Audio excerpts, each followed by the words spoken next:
98.6%. Sifag, Kamsur, Barangay Sagrada, Iriga City.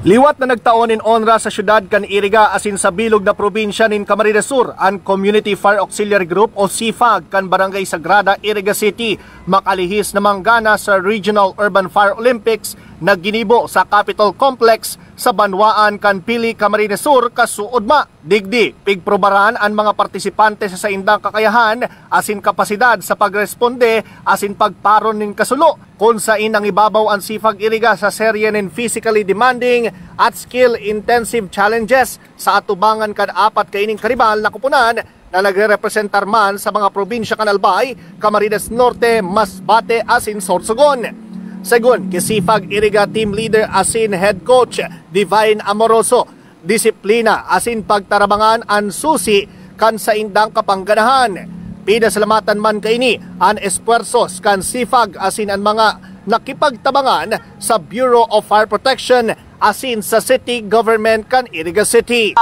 Una, siguro disiplina and teamwork.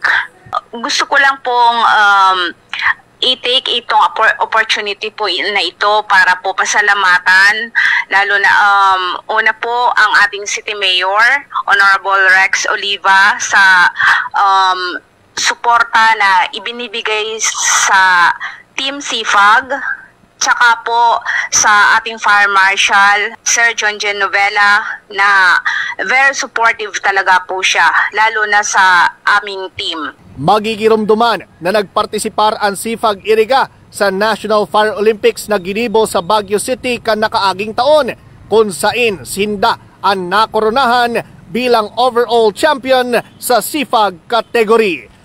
Para sa 96.7 Ringkunada News FM, ini si Juan Carlos Aguirre, nagbabalita ng tapat, naglilingkod ng sapat.